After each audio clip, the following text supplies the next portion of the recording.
And I think I'm live. I'm not sure if I am live. Can you guys hear me? Yeah. This is yo. Oh my god, bro. This actually happening, man. I just want to make sure if you guys can hear me good, if the sound's too harsh, if the sound's too low, just let me know because I'm going to be reading for the next hour on camera. So yeah, it's just gonna be interesting. Anyway, welcome to the first ever Wheel of Time live read along. So I'm not sure how this is gonna plan out, but let's just try. So hey, I see you guys in the chat, man. Good morning, Tari Sadai. And KWH, bro. I don't know if you're actually streaming this from work, man. I highly would not advise that, but yo, bro, I appreciate you, man. Loud and clear. Ah, sweet, sweet, sweet. Okay, let's just cool, sounds good. Fair enough. Let's just wait a bit. You know what I mean? Just let's get all comfortable. Let's get used to this, cause yo, I am hella nervous. I am so nervous. This is like outside of my comfort zone. Normally, I don't know, bro. Like public speaking and in general is like something I had to overcome, but reading in public live is something. Yeah. Just to give you a heads up, I'm not going to be the best narrator. I'm not Michael Kramer, so yeah. Unfortunately, I cannot give you an experience like that, but I'll try my best. So yeah, man. Um, okay. um, I hope you're good, man. I hope you are good. Let's just wait a few more minutes. So yeah. But anyways, let me just give you a quick recap on what happened so far. So the last few chapters were quite hectic, man. Especially the last one, chapter 45. Yo, Nynaeve, man, she is such a boss, bro. She literally planned out this whole thing where she I forgot. Well, you know how is that Sulong? What was it called again? Seldom or whatever. I don't know, man. But the Damane, she actually managed to get a collar free of a Damane, and then that Damane ran away. And then the what was the name again? Starts with the S. I wasn't taking notes, but she basically used her as a hostage and put the collar around her instead. Now she's planning something. And then Rand, he was face to face with a what do you call it? The Blade Master. He was face to face with the Blade Master, which was Turak actually. Turak was a Blade Master, and Rand managed to kill him. So that's progression. That's development. Rand is one step. He's taking one step at a time without using the one power. Now he's actually strong without using the one power. So that's pretty good. That's really good. Um, Hold up, let me make the screen bigger. It's hard to read this. You guys here. Okay. I'm not Michael Cream either, bro. Your best is good enough. Yeah, man, I'll try my best. Okay. Yep. Yeah, Nynaeve, bro. She is crazy, bro. She is absolutely crazy. By the way, I want to ask one more thing. Is it lagging by any chance? Cause I tried Twitch this morning. This was meant to happen in Twitch, but Twitch was just acting up. I couldn't get my camera on Twitch properly, and it was like my connection was acting up. So I just want to make sure if it's laggy or not laggy. But if it's not, we'll get started like in 10 or 10:15, literally. So let's just waste no time and get started straight away. Nynaeve, yeah, she is amazing, bro. She is so reckless and smart at the same time. Like, she is hot-headed but smart. Yo, that's crazy qualities, man. You know what I mean? That's pretty cool. So okay, not lagging, you're all good. Okay, sweet, man. I guess we are good. Alright, 12 viewers, man. I think we're good to start now. We are good to start. So, I'm not sure how I'm gonna do this, but like I said, I will try my best. So please, try to bear with my reading. I'm a bit like I think I mentioned this before. I'm very new to reading. I started reading last year, and I never read loudly. I always read in my mind, and even with that, I'm pretty slow. So bear with me, bear with me. Nynaeve is the goat, 100%. Hopefully, I'm gonna be drinking a lot of water as well. I'm hella nervous, but hey, man. Oh my god. Okay, let's get started straight away. By the way, guys, if I'm reading too slowly, let me know. If you want something, just let me know in the chat. I'm open to anything. Like I'm open to progression in this channel. That's like one of the main things I've learned about this channel. Like a lot of progression. So if you Any advices, let me know. Any reading advices, let me know. But without further ado, let's just get started straight away, man. What's the time now? 10:10. Easy, let's go. Exactly, man. Gotta stay hydrated, man. I think I might need more water, but without further ado, let's get started. Hopefully this mic position's fine as well. Okay, I think it's fine. Anyways, chapter 14. 46, not 14. To come out of the shadow. Nynaeve and the others heard distant shouts as they approached the buildings where the Demani were housed. The crowds were beginning to pick up, and there was a nervousness to the people in the street. An extra quickness to their step, an extra wariness in the way they glanced past Nynaeve, in her lightning panelled dress, and the woman she held by a silver leash. Yo, that woman, bro, like, I feel bad for her, even though she did, like, bro, like, imagine being a Demane, bro, like, that woman was a person who just did bad things, and now karma, bro, karma comes and bites you, man. Shifting her bundle nervously, Elaine peered towards the noise shouts, one street over where the golden hawk clutching lightning rippled in the wind. What is happening? Nothing to do with us, Nynaeve said firmly. You hope, Min added. And so do I, she increased her pace, hurrying up the steps ahead of the others, and disappeared inside the tall stone house. Okay, I think they're going in some house. Nynaeve shortened her grip on the leash. Remember Sita? Yeah, I feel bad for Sita, bro, but I don't care, bro. Imagine if Sita becomes somewhat relevant going forward. You want us to make it through this safely as much as we do. I do. Oh my god, Sean Chan. How does David or Michael Kramer say it, man? I do. The Sean Chan women said, oh my god, here comes my English. Okay, fervently. She kept her chin on her chest to hide her face. I will cause you no trouble, I swear. As they turned up the grey stone steps, that's the word, Sultan. A Sultan and Demane appeared at the head of the stairs, coming down as they went up. After one glance to make sure the woman in the collar was not Egwene, Nynaeve did not look at them again. I want to say something. A few chapters ago, when Min heard Egwene cry, scream, that was just heartbreaking, bro. Anyways, let's keep reading.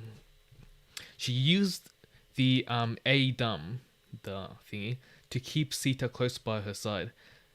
So if the Demane sensed the ability to channel in one of them, she would think it was Sita. She felt sweat trickling down her spine, though, until she realized they were paying her no more attention than she gave them.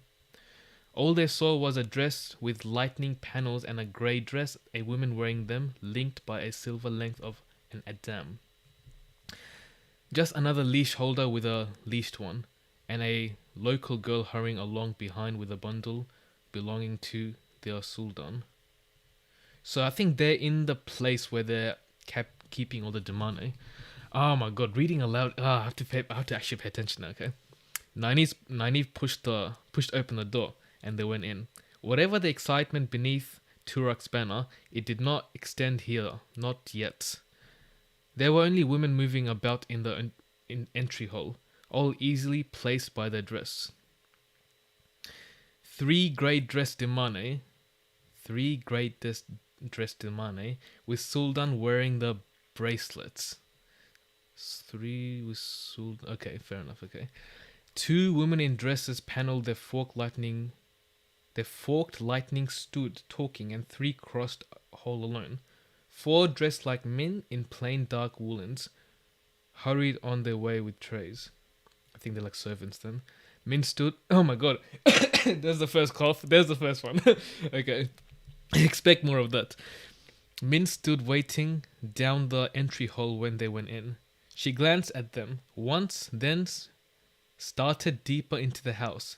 Nynaeve guided Sita down the hall after Min, with Elaine scurrying along their wake. No one gave them a second glance, it seemed to Nynaeve, but she thought the trickle of sweat down her backbone might become a river soon. Yo, this is actually making me nervous, bro. Ah, God. Okay. She kept Sita moving quickly so no one would have a chance for a look. Or worse, a question. Yeah, you better keep her low-key, man. With her eyes fixed on her toes, Sita... Am I saying her name right? Sita or whatever. Sita needed a little urging that Nynaeve thought she would have been running, if not for the physical restraint on the leash. Near the back of the house, Min took a narrow stairs that spiraled downwards. Okay, Nynaeve pushed Sita up it ahead of her, all the way to the 4th floor. The ceilings were low. Wait, are they going down? Let me read that again. Near the back of the house, Min took a narrow stairs that upwards. Okay, my bad.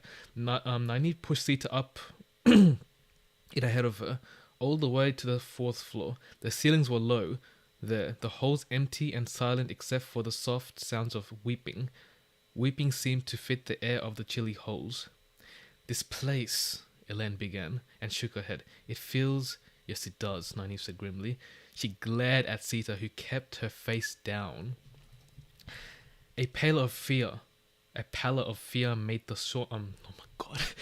Sean Chan woman's skin paler than it was normally. Wordlessly, Min opened the door and went in, and they followed. The room beyond had been divided into smaller rooms by roughly made wooden walls, with a narrow hallway running to a window. Nynaeve crowded after Min as she hurried to the last door on the right and pushed in. A slender, dark-haired girl in dress sat at this small table with her head resting and folded arms, but even before she looked up, Nynaeve knew it was Egwene. Oh, they got to Egwene already? I thought it was going to take a mission. Okay. And this chapter isn't even that short, so a lot of shit must happen, man. A ribbon of shining metal ran from the silver collar around Egwene's neck to the bracelet hanging on the peg on the wall. Her eyes widened at the sight of them, her mouth working silently. As Elaine closed the door, Elaine gave a sudden giggle and pressed her hands around her mouth to stifle it. The tiny room was more than crowded with all of them in. I know I'm not dreaming, she said in a quivering voice. Okay, my voice is definitely not quivering there. Because if I was dreaming, you'd be Rand and Gilad on tall stallions. I have been dreaming. I thought Rand was here. I couldn't see him, but I thought her voice trailed off. If you'd rather wait for them, Min said dryly. Oh no. Oh no, you are all beautiful. The most beautiful thing I've ever seen. Where did y'all come from? How did you do it? That dress, Nynaeve, and that Adam, and who is? She gave a abrupt speak. That's Sita, how?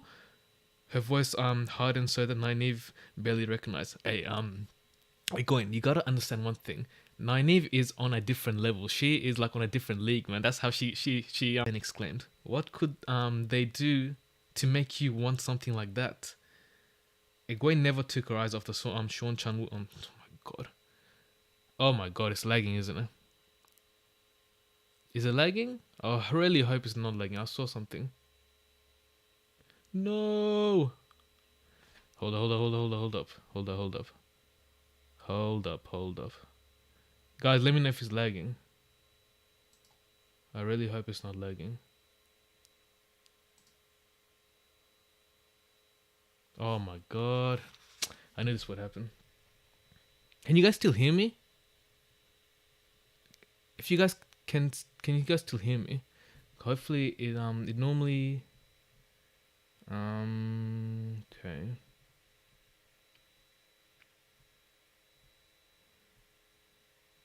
The audio is fine. Normally it comes back, you know what I mean? Oh, okay, we're back. Are we good? Someone said we're back. Are we good? I think the lag monster has attacked you. The audio is still good if you restart the video. How do I restart the video?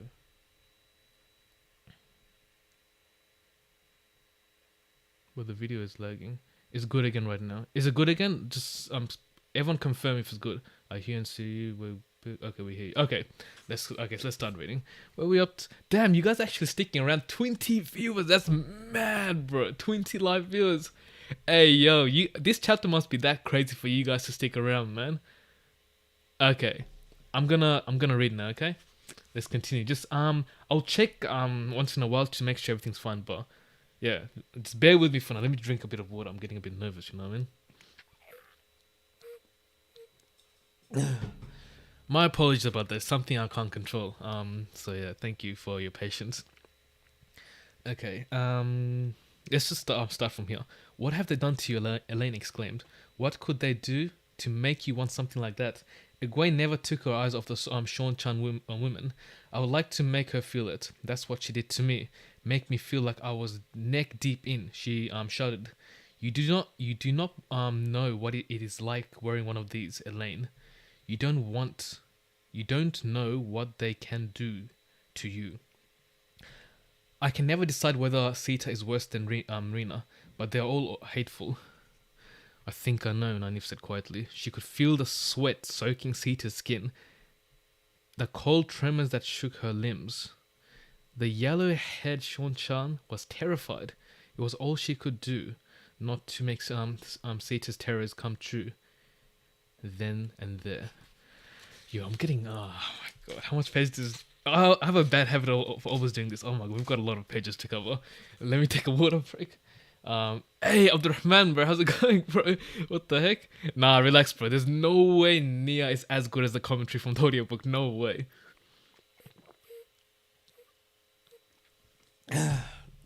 Let's keep going, bro. Can you take this off me? Egwene asked, touching the collar.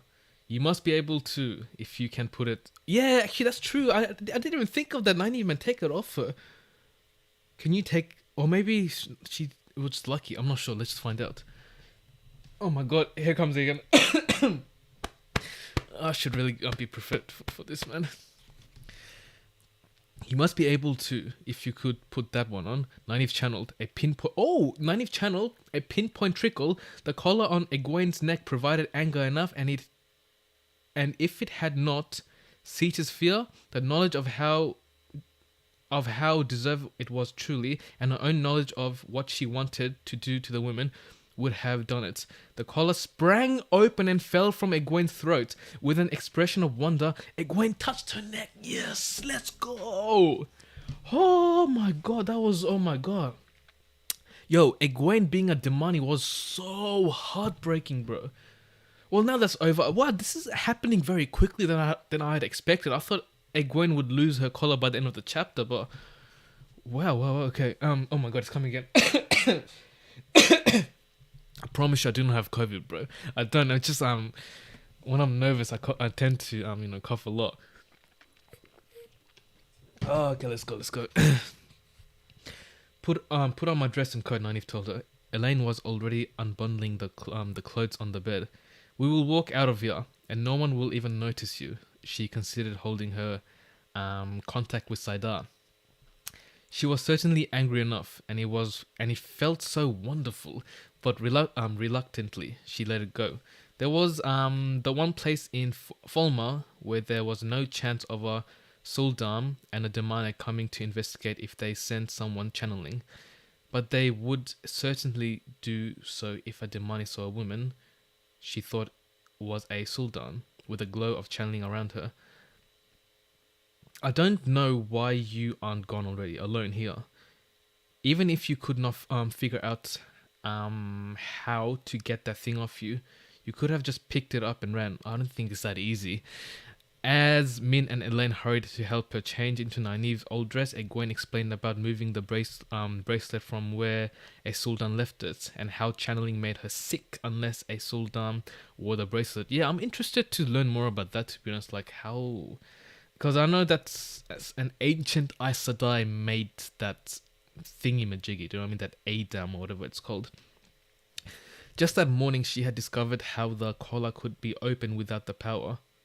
Without the power? Interesting. And found that touching the case with the intention of opening it made her hand not into uselessness. She could touch it as much as she wanted to, as so long as she did not think of undoing the catch. The merest hint of that, though, and... Okay, I did not fully understand that. I think I might have to listen to the audiobook after this, but let's just keep reading. Nynaeve felt sick herself. The bracelet on her wrist made her sick. It was too horrible. She wanted it off her wrist before she learned more about the Adam. Before she perhaps learned something that would make her feel so soiled forever for having worn it. Unfastening the silver cuff. She's taking it off. She pulled it loose, snapped it closed, and hung it on one of the pegs. Don't think that means you can shout for help now. She shook a fist under Sita's nose. She shoved a fist under someone's nose. That's something new. I can still make you wish you were never born if you open your mouth, and I do not need that bloody thing. Hey man, Nynaeve, tell him, man. You do not mean to leave me here with it? Sita said in a whisper. I was meant to whisper, wasn't I? But yeah, man. You cannot tie me, gag me so I can give an alarm. Please. Egwene gave a mirthless laugh. Leave it to her. She won't call for help even without a gag. You had better hope whoever finds you will remove the Adam and keep your limit secret, Sita. Your dirty secret, isn't it? What secret? What are you talking about, Elaine? I said. I have thought about it a great deal, Egwene said. Thinking was all I could do when they left me alone up here. Suldam claimed they develop an affinity after a few years. Most of them can tell when a woman is channeling, whether they're leashed to her or not. I wasn't sure, but Sita proves it. How? Proves what? Elaine demanded, and then her eyes widened in a sudden realization, but Egwene went on. Nynaeve, Adam only work on women who can channel. Don't you see? Suldam can channel the same as Demane. Sita ground her teeth, shaking her head in a violent denial. What's going on? A Sultan would die before admitting she could channel. And if she knew, and they never trained their ability, so they cannot do anything with it, but they can channel. Okay, looks like both parties can channel in this case. I told you, Min said, that collar shouldn't have worked on her. She was... What? I don't get it. Shouldn't have worked on her. Yo, this is kind of confusing, bro. I'm trying to think. No, stop thinking, just keep reading. I told you, Min said, that collar shouldn't have worked on her. She was doing up the last buttons down Egwene's back. Any woman who couldn't channel would be able to beat you silly while you tried to control her with it. How can that be? Nynaeve said. I thought the Sean-chan put leashes on any women who can channel. Oh my god, this is quite a lot to take in. All of those they find, Egwene told her, but those they can find are like you and me and Elaine. Channelers, pretty much.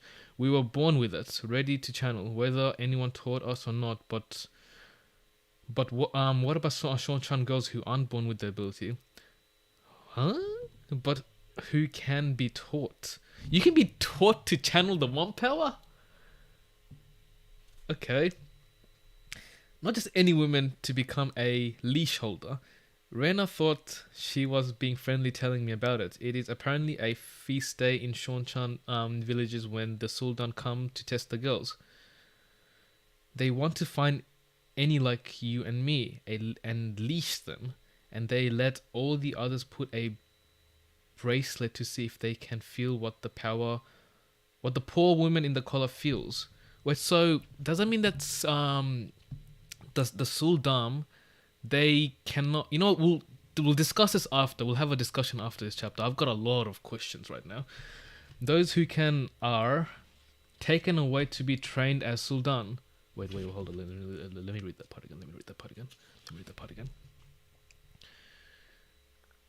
They want to find any like you and me and leash them, but they let all the others put a bracelet to see if they can feel what the poor woman could feel. In the collar's feel. Those who can are taken away to be trained as Sultan. They are the women who could be taught. Sita was moaning under her breath. No, over and over again. I know she's horrible, Elaine said, But I feel as if I should help her somehow. She could be one of our sisters. Only as Sean Chan have twisted it all. Nynaeve opened her mouth to say they had better worry about helping themselves, and the door opened. I haven't read the next chapter, but I know the door opened. But I want to say one thing though. After we finish this chapter, I've got a lot of questions about what I have just read, bro. Let me just take one deep breath. Two deep breath. Let's continue. The door opened. What is going on here? Oh, Rena came, demanded, stepping into the room. An audience? She stared at Nynaeve, hands on her hips. I never gave permission for anyone else to link with my pet. Yo, the audacity. Tully. Oh yeah, I forgot, bro. She gave Egwene a nickname, bro. Oh my god, bro. The disrespect, bro. Oh my god. I do not even know who you are. Her eyes fell on Egwene. Egwene wearing Nynaeve's dress instead of a demonic grey. Egwene with no collar around her throat, and her eyes grew as big as saucers, bro. She never had a chance to yell. Oh my god, it's 1v3. Imagine if Rena's like OP though. Oh my god, it's coming again. Come on, man. Okay.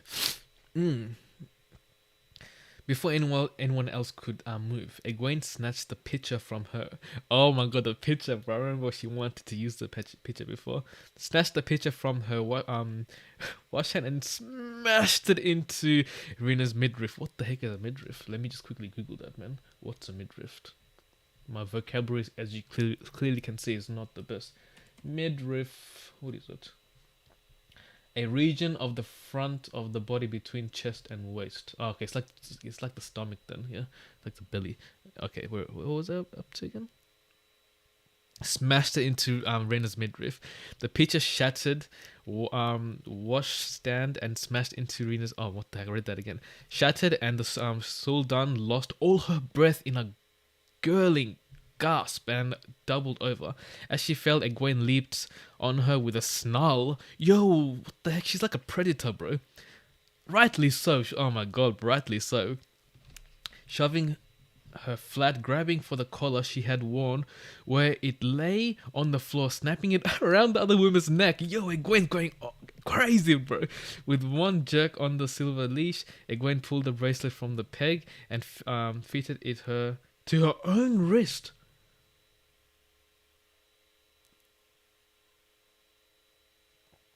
Yo, Egwene, bro. Egwene's wilding.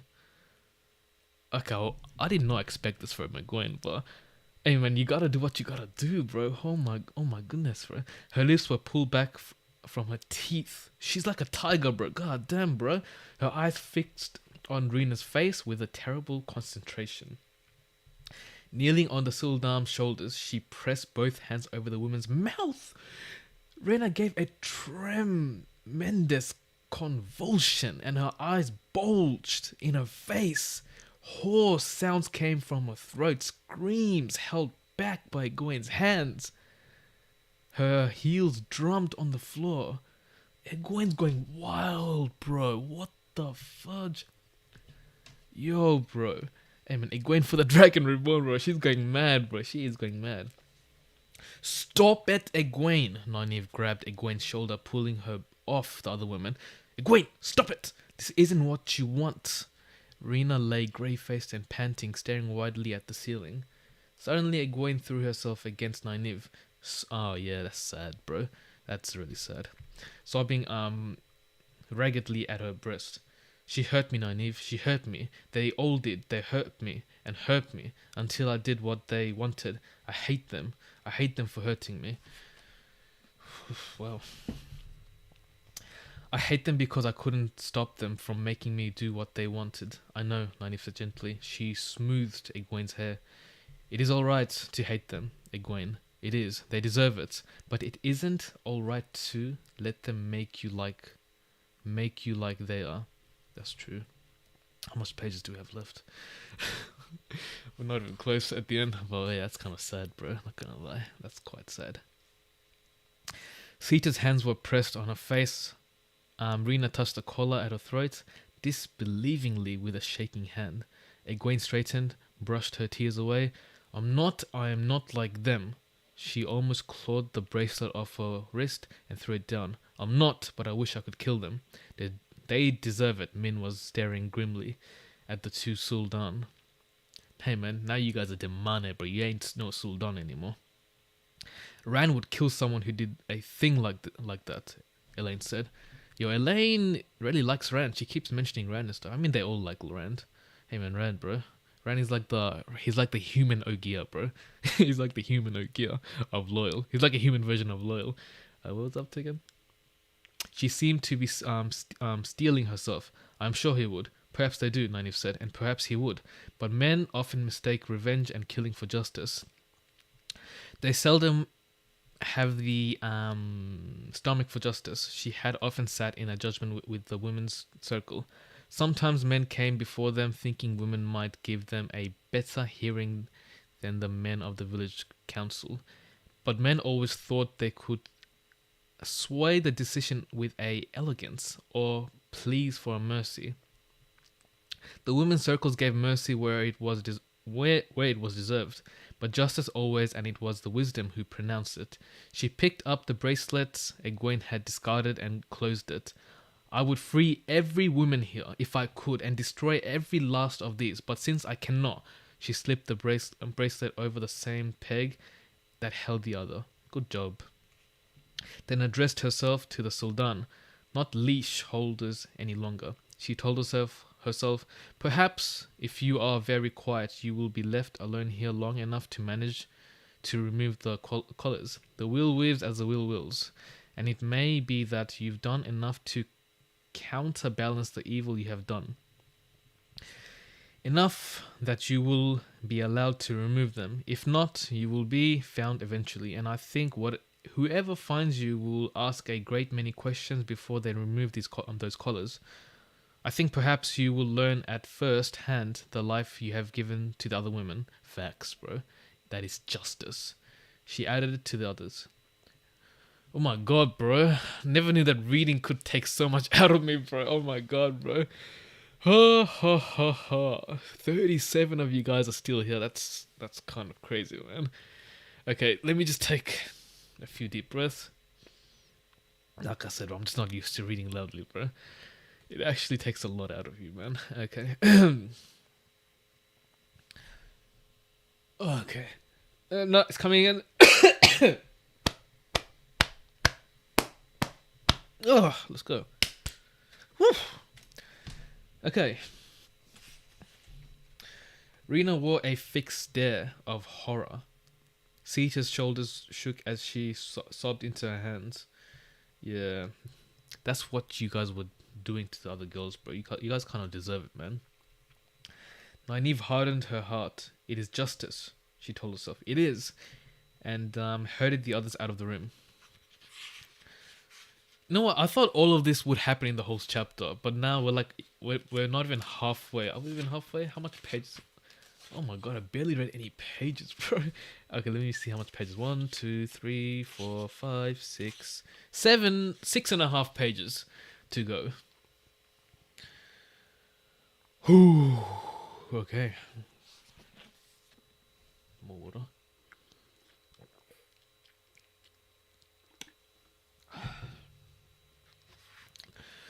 Let's go.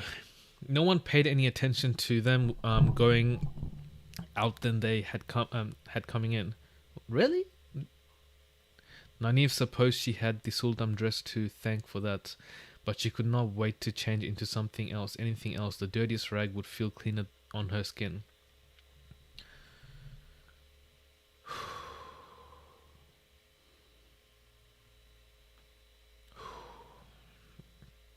The girls were silent, walking close behind her, until they were out on the cobblestone street again. They did not know if it was what she had done or the fear that someone might stop them. She scowled. Would they have felt better if she had let them work themselves up to cutting the women's throats? Horses, Egwene said. We will need horses. I know the stable where they took Bella, but I don't think we can get there. Oh yeah, one more thing I want to mention. Those creatures in this city, they're gnomes. revealed in the last chapter. So interesting. I thought Groms looked like bears, but now they're like described as some bird that's horses or some shit like that. I don't know, man.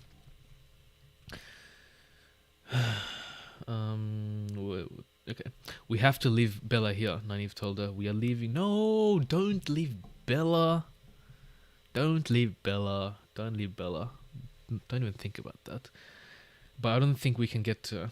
We have to leave Bella, Nynaeve told her. We are leaving by ship. Where is everybody? Min said, and suddenly Nynaeve realized the street was empty. The crowds were gone, not a sign of them to be seen. Every shop and window along the street was shuttered tight, but up the street from the harbour came a formation of Shawn-Chan soldiers, 100 or more in ordered ranks with an officer at their head in painted armour. They were still halfway down the street from the women, and they marched with a grim, implacable step, and it seemed to Nynaeve that every eye was fixed on her.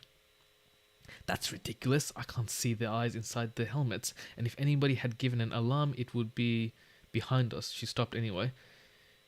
There are more behind us, Min murmured. Nynaeve could hear those boots now. I don't know which will reach us first, so they're pretty much surrounded at this point. Egwene took a deep breath. They are nothing to us. They are nothing to do with us. She looked beyond the approaching soldiers with the harbour filled with tall boxy Shawn-Chan ships. She could not make out spray. She prayed it was still there and ready. We will walk right past them, Light. I hope we can. I hope you guys can. I really do, man. Okay, what could happen at the end of the chapter? I'm assuming Rand and Rand's party is gonna come and do something crazy, bro. But we'll see. What if they want you to join them, Nynaeve? Elaine asked. You are wearing that dress. That if they start asking questions, I will not go back, Egwene said grimly. I'll die first. Let me show them what they've taught me. To Nynaeve's eyes, a golden nimbus suddenly seemed to surround her. Is she using the one power? No, she said, but it was too late. With a roar like thunder, the street under her first ranks of Shawn-Chan erupted. Oof, let me read that again. With a roar like thunder, the street under the first ranks of Shawn-Chan erupted. Dirt and cobblestone and armoured men thrown aside like spray from a fountain. Still glowing, Egwene spun to stare up the street, and the thunderous roar was repeated. Dirt rained down on the women. Shouting Shawn-Chan women scattered in good order to shelter in alleys and behind stoops. In moments they were all out of sight except for those who lay around the two large holes marring the street. Some of those stirred feebly and moans drifted along the street. Nynaeve threw up her hands trying to look in both directions at once. You fool! We are trying not to attract attention. There was no hope of that now. She only hoped they could manage to work their way around the soldiers to the harbour through the alleys. Yo, Egwene is going wild, bro. Damn, bro. With barely any training, Egwene was able to do that, man. That's kind of crazy, man. What was I up to? No, right there. She only hoped they could manage to work their way around the soldiers to the harbour through the alleys. The Demonic must know now too. They could not have missed that. Yeah, Egwene, that was kind of dumb, you know what I mean? You kind of attracted some attention to the crew. I won't go back to that collar, Egwene said fiercely. I won't. Look out, Min shouted. Oh my god. Oh. This is some good experience for future parts. Oh my god.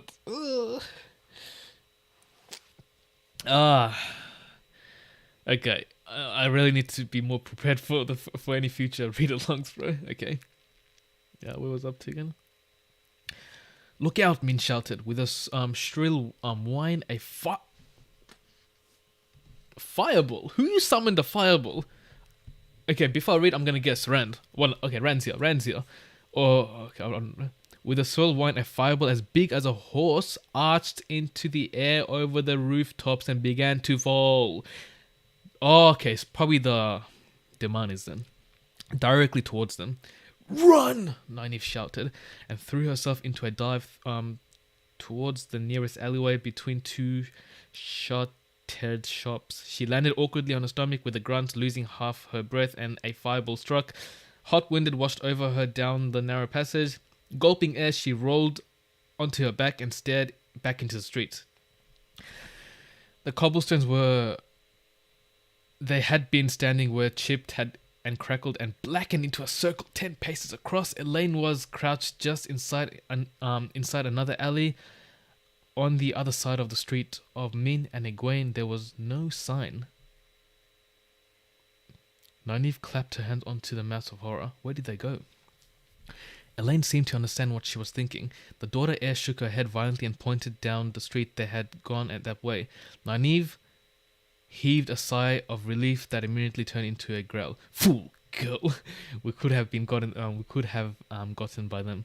There was no time for recriminations, though. She scooted to the corner and peered cautiously around the edge of the building. A head-sized fireball flashed down the street towards her. Again? God damn, these Demanis are crazy, bro. They want blood, bro. They want blood. She leaped back just before it exploded against the corner where her own head had been, showering her with stone chips. Anger had her awash in the one power before she was aware of it. Lightning flashed out of the sky, striking somewhere up the street with a crash near the origins of the fireball. Another jagged bolt split the sky and she was running down the alley. Behind her, lightning lanced the mouth of the alley.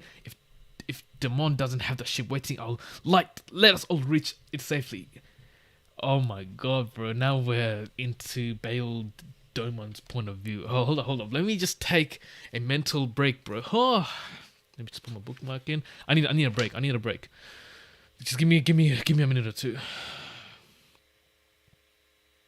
Barely any training. The Sonchan did far too much training. Yo, their lightnings.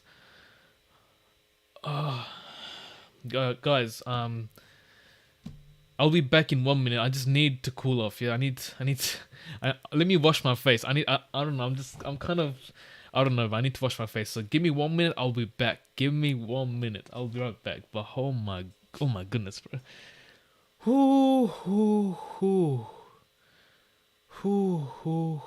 Okay, give me 1 minute. I'll be back. I need to wash my face.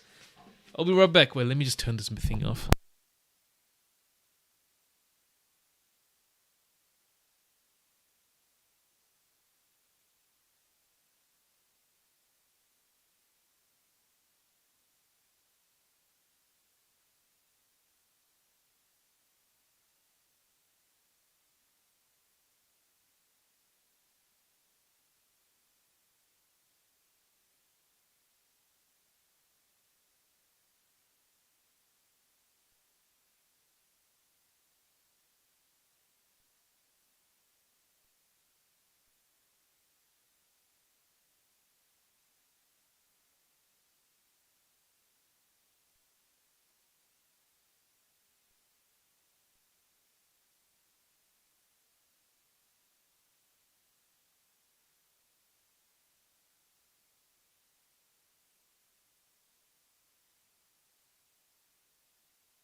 Okay. Yeah, you're right. I should have got like a coffee or some or a tea, man. But okay, we'll leave that for next time. I should have been more prepared for this. God damn, but this I don't know, man. This just seems it takes a lot, like reading live out loud. Okay, but yo, a lot of action has been happening so far.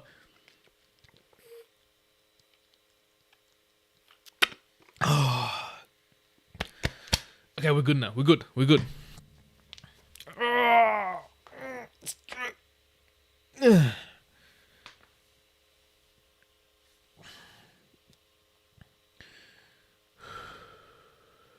Okay, let's go. Back to Bale Doman's point of view. Okay. So Nynaeve is running away from a bunch of lightnings, bro. By the way, I realized something. Robert Jordan seems to use the power of lightning quite a lot, which is an interesting choice.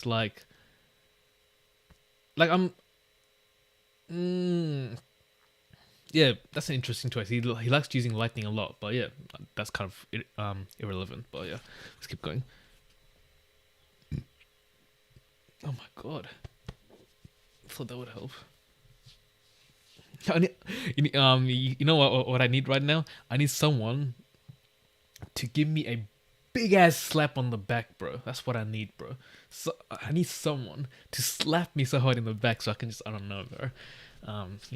Ease up, but okay, let's go.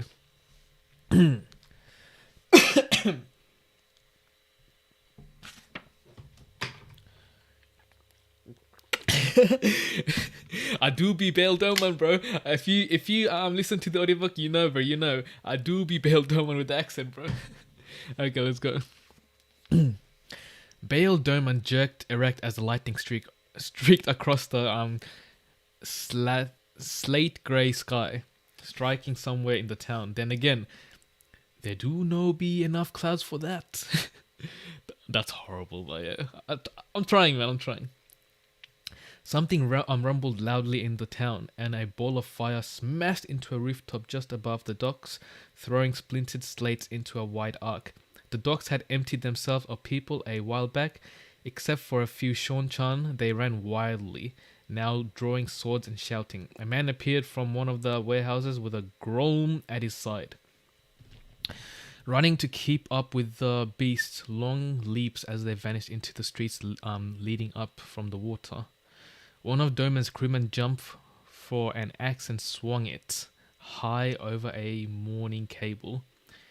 In 2 strides, Doman seized the upraised axe with one hand and a man's throat with another.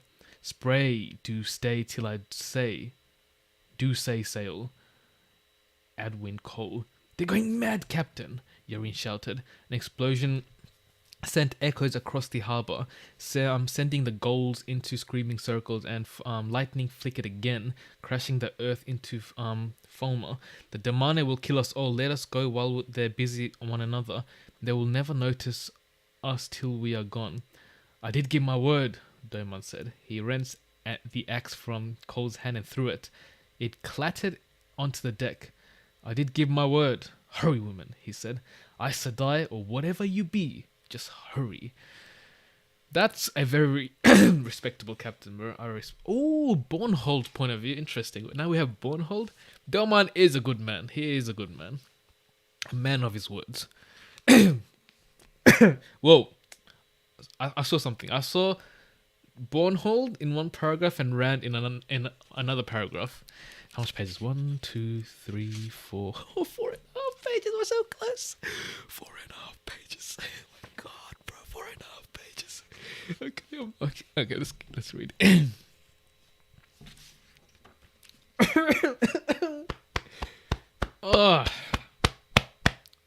Come on. Geoffram Bornhold eyed the lightning flashed over the Falmar and dismissed it from his mind. Some huge flying creatures, one of the Shonchan monsters. Flying creatures? Hold up. Flying creatures. I'm saying... Oh, I remember in the last point of view from Bornhold, at the end they said something was flying over them with like wings. And initially I thought it was Drakars. But Drakar is not a Shonchan creature. Drakar is a Dark One creature. Flying creatures, what could that be? I don't know, bro. I guess we'll have to read and find out. Raffo. That's what you guys say, yeah, Raffo. Some huge flying creature, one of the Saunchan monsters, no doubt, flew wildly to escape the bolts. If there was a storm, it would hinder the Saunchan as much as it did him. Nearly treeless hills, a few dropped by sparse thickets, still hid from town from him, and him from it. His 1,000 men lay spread out to either side of him. One long mounted rank rippled along the hollows between hills. Wait, what? So the ground is shaking, I'm assuming? I didn't quite get that. The cold wind tossed their white cloaks and flapped the banner of Bornhald's side. The wavy rayed golden sun of the children of light. Go no, beer, he commanded. The gaunt-faced man hesitated and Bornhold put a snap in his voice. I said, go, child, beer.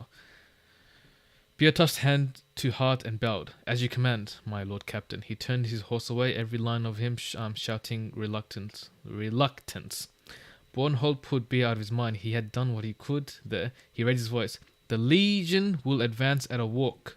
With a creak of saddles, the long line of white-cloaked men moved slowly towards Fulmer. Yo, this is gonna be a battlefield, bro. Holy shit, man. Rand's point of view.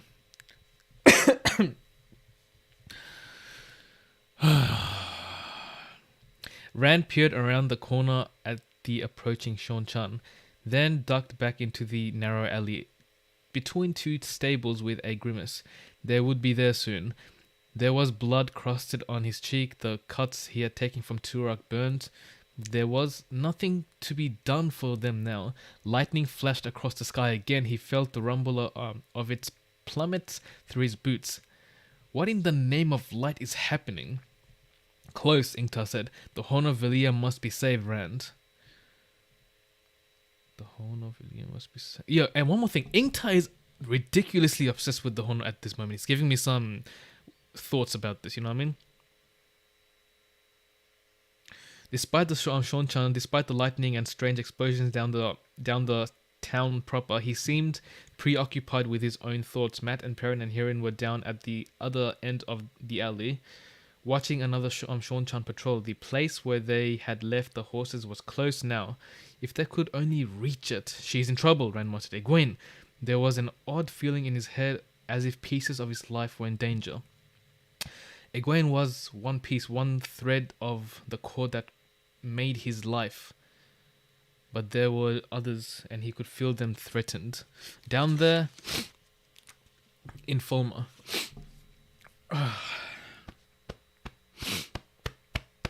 Okay. Oh my god, this part. Okay, apparently this part's meant to... Okay. What's gonna happen? What's going to happen? And if other threads was destroyed, his life would never be completed. The way it was meant to be. That's kind of nice of Rand, you know what I mean? It's like, yo, if I ever get married in the future, yeah, and I'm gonna tell my wife, hey, listen, man, you are a third. I can't say it. You make one thread of my life. Oh my god, so cringe if I allow it, bro. Allow it. I'm gonna marry someone who reads the Wheel of Time, then it won't be cringe then. Anyways, allow it. He did not understand, but the feeling was sure and certain. One man could hold 50 here, Ingtar said. The two stables stood close together, with barely room for a pair of them to stand side by side between them. One man holding 50 at a narrow passage. Not a bad way to die. Songs have been made about less. There's no need for that, Rand said. I hope a rooftop in the town exploded. How am I going to get back in there? I have to reach them. Shaking his head, he peeked around the corner again. The Saunchan were closer, still coming. Okay, I don't care. Officially, the hardest word I've ever come across is Saunchan, bro. Oh my god, man. Initially, I was like, Scene-chan, but whatever. I never knew what he was going to do, Ingtar said softly, as if talking to himself. He had his word out, testing the edge with his thumb. A pale little man you didn't seem to really notice even when you were looking at him. Take him inside Foldora, I was told. Inside the fortress, I did not want to, but I had to do it. You understand? I had to. I never... Oh my god, I think I know what he's talking about. It must have been one of the flickers of everyone else got a flicker. This must have been one of the flicker for Inkta. I never knew what he was going to do, Inkta said softly, as if talking to himself. He had his sword out, testing the edge with his thumb. A pale little man you didn't seem to really even notice, even when you were looking at him. Take him inside Foldora, I was told, inside the fortress. I did not want to, but I had to. You understand? I had to. I never knew what he intended until he shot that arrow. I still don't know if he was meant for the Armelin or for you. A pale little man. It can't be Ran then. It can't be Ran. Pale. Who is pale? Ran felt a chill. He stared at Inkta.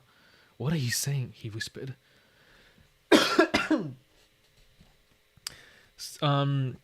Studying his blade, Inkta did not seem to hear.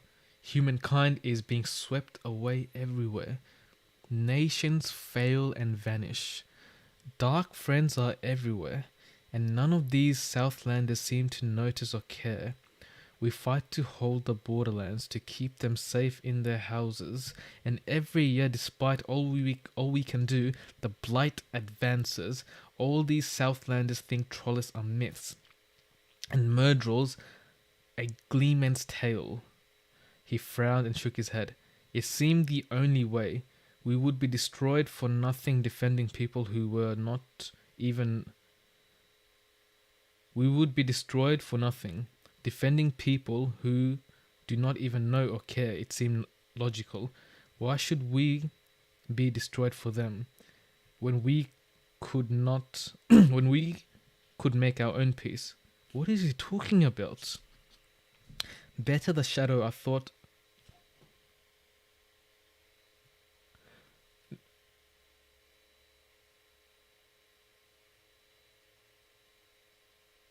So, I didn't even think of this being a possibility.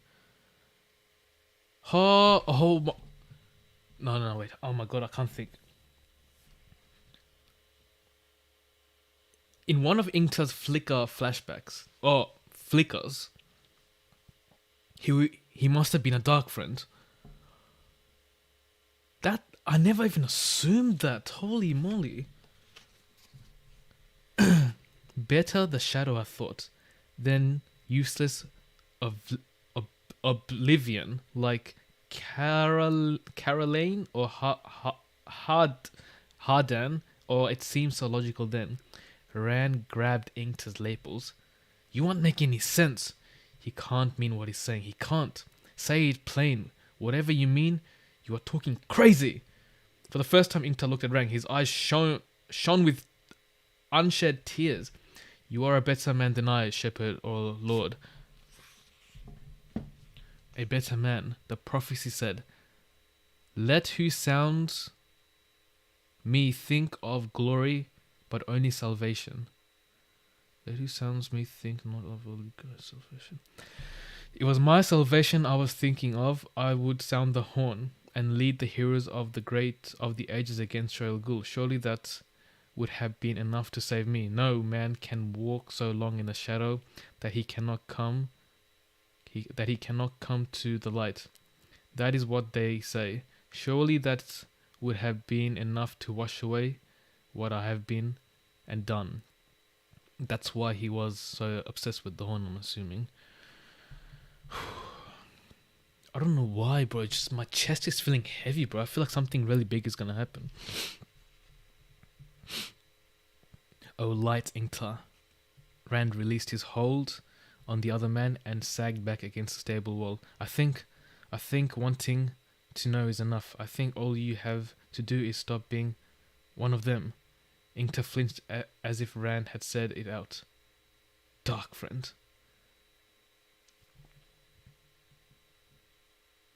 Rand, when Varen brought us here with the portal stones, I lived other lives. Sometimes I held the horn and I never sounded it. I never tried to escape. I would become, but I never did. Always there was something else required of me. Always something worse than the last time. Until you were ready to give it up to save a friend.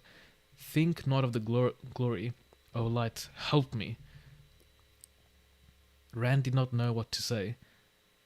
It was as if Egwene had told him she had murdered children, too horrible to be believed, too horrible for anyone to admit to unless it was true, too horrible.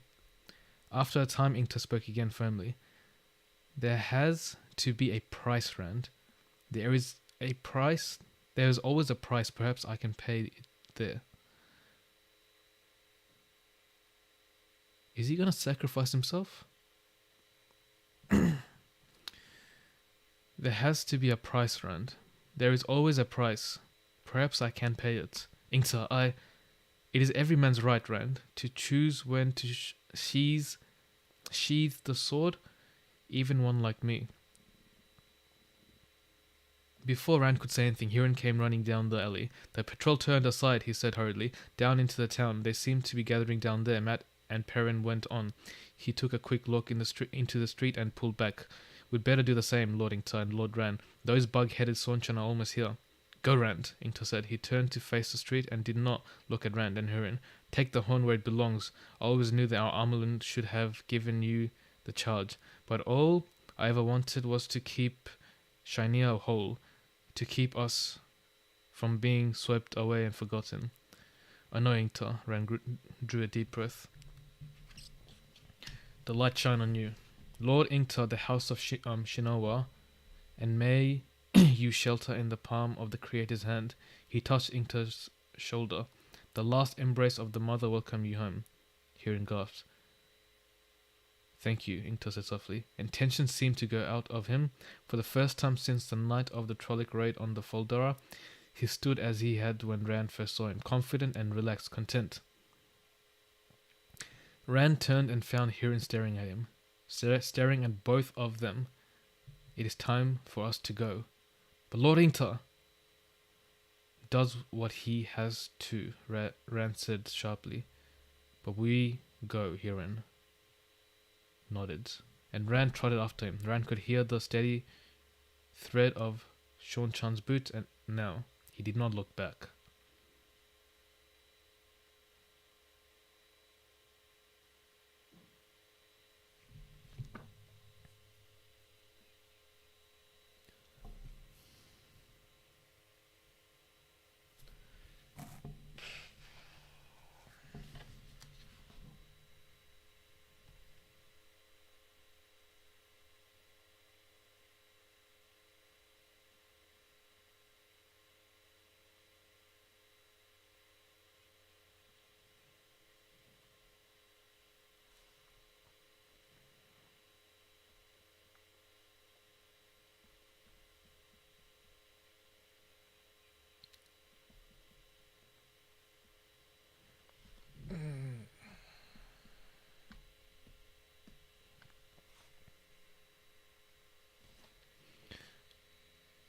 Oh my god, bro. How much pages for the next chapter? 1, 2, 3, 4, 5, 6, 7, 8, 9, 10, 11, 12.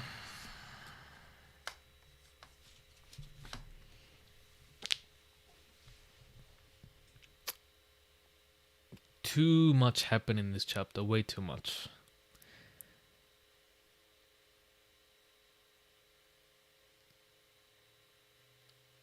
Ah, I see. Okay. Yeah, I see. This this reminds me of Boren from, was it Boren from The Lord of the Rings? Yes, I see the correlation. He was so obsessed with the ring, but at the end he found, what was right. Inkta, he was so obsessed with the horn.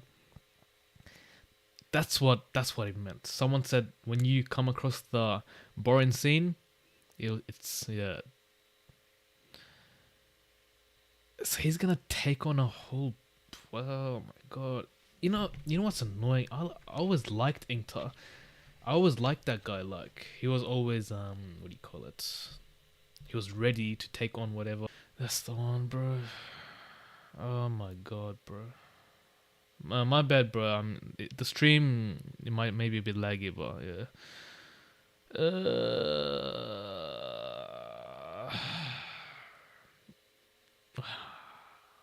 don't know if I should read the next chapter, bro.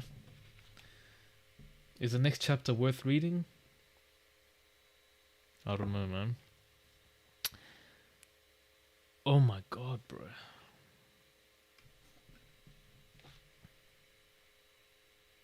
So, if Inkta would have lived, he probably would have been a dark friend, right? That's why he felt like he needed to die protecting, or maybe did Inkta see Rand as the dragon as well? Maybe that might be another possibility. Do you know what I mean? Yeah, I don't know, bro. It's mad, bro. Definitely worth reading, yes, but you should do it off stream. Worth. The next chapter depends on you if you have the energy to survive. Oh my god, bro. Honestly, I don't. How much pages? It depends how much pages. Okay, so 1.5, 3.5, 5.5, 7.5, 9.5, 10, around 10.5 pages. Oh no, man. Next chapter. Okay, is the next chapter better than this chapter? If you guys say yes, I might consider it then. We selfishly want you to read. Oh my god, Inkta, bro. I always liked him. That's what pisses me off, bro. I always liked Inkta. This chapter had some very good. Like, first of all, it was very good seeing Egwene, finally, being free of the chains. That was a high, and then Inkta's sacrifice. That was a low. Damn, bro. I don't know, bro. Grab a popsicle. Can't decide. They're both on par for me. The next chapter is awesome. The end of the book are always good. This one was hard. Or a cough drop. Girls, stuff it. We're reading the next chapter. Let me just drink a bit of water. I don't care. We're reading the next chapter. Because I know after this stream I'm not going to read, so I might as well just read this chapter.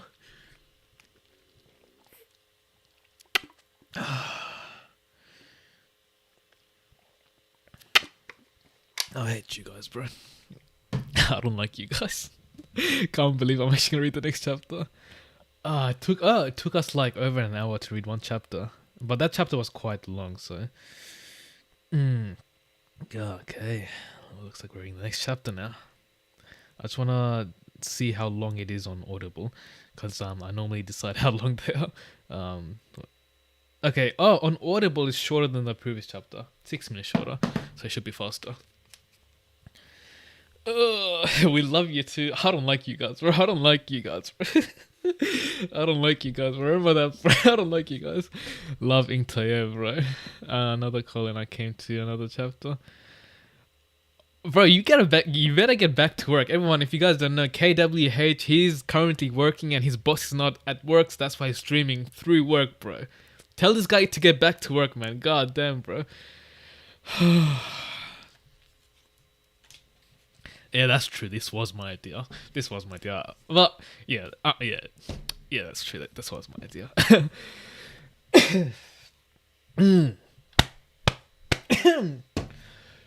Oh, actually, let me do a few stretches, bro. Hey man, we gotta do a few stretches, bro. Anyone can be a dark friend. Yeah, but I feel like Inkta was going to be a dark friend. You know what I mean? So. Wait, hold up. I want to make one thing. No spoilers. I want to clarify one thing. Was Inkta always a dark friend? Or was he going to become a dark friend? Oh, no, wait, that's a dumb question. Because in another possible life, he was a dark friend. Yeah, that's the one. In a different possibility, he was a dark friend. I forgot what flicker was, but yeah, now it makes sense, I think. Hey, man. I love you guys too. So it's just always was. Wait, hold up. He would have been the first person ever to do that.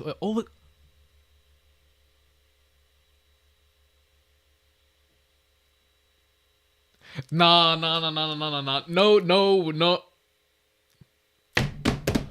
Oh, that. I know, no, no, no. No. The prologue, the prologue, the prologue, the prologue, the prologue, the prologue, the prologue, the prologue, the prologue, the prologue, the prologue. There was a Shinarian, bro. I remember. There was a oh my god, if I only can see where's Shinarian.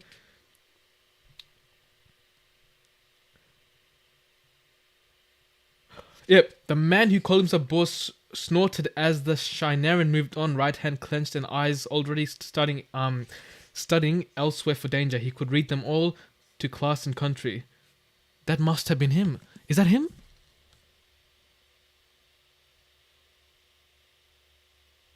He let Fane out.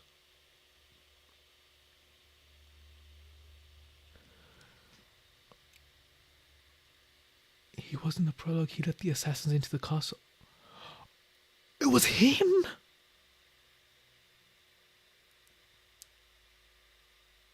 I remember.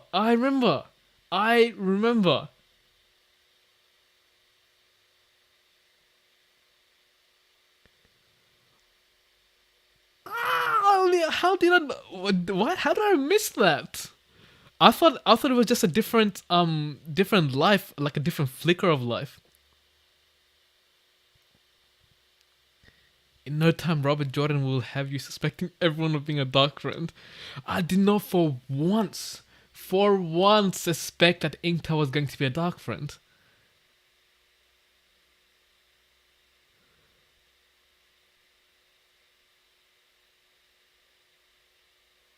I thought he was confessing his crimes in a different life. But you know, this doesn't make me hate him. I always liked Inkta, and then at least he kind of redeemed himself at the end. You know what I mean? Inkta was also gone in the beginning.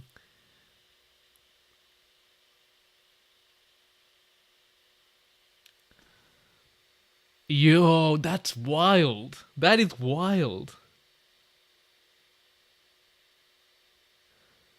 I am shocked. Oh my god, that's wild, bro. Oh my god, how did I not think of that? Because the way I was seeing it, I thought Inkta was gonna die, so I think that was the main thing for me. I was like, oh, this guy's actually going to die, and I think I might have missed the fact that he is a dark friend. So I just sort of thought that he was a dark friend in a different life. He was trying to do what was right in hunting the horn. He was hunting the horn for the Dark One's purpose, I think. Far out, bro. Okay. I'm going to read the next chapter. Oh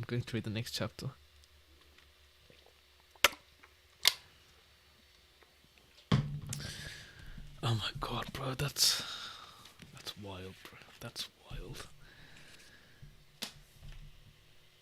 Oh my god. I still can't believe it. Okay, let's read the next chapter. By the way, I might not read the full chapter. I'll try to read it as much as I can. Hope you guys are okay with that. But let's just get started straight away. Wow. Chapter 47. The grave is no bar to my call. Matt and Perrin were mounted by the time Rand and Hurin reached them. Far behind him, Rand heard Inkta's voice rise. The light! And Shinoa! The clash of steel joined and roar of the other voices. Where's Inkta? Matt shouted. What's going on? He had the horn of Velia lashed to the high pommel of his saddle as if it were just any horn.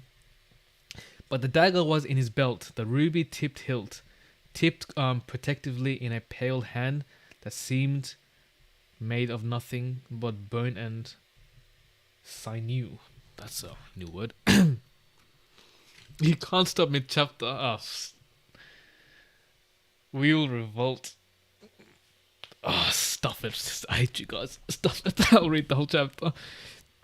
He's dying, Red said harshly as he swung onto Red's back. Then we have to help him, Perrin said. Matt can't take the horn and the dagger onto. He is doing it so we can all get away, Rand said. For that too. We will all take the horn to Varen, and then you can help her take it wherever she says it belongs. What do you mean? Perrin asked. Rand dug his heels onto the base flank, and Rand leaped away towards the hills beyond the town.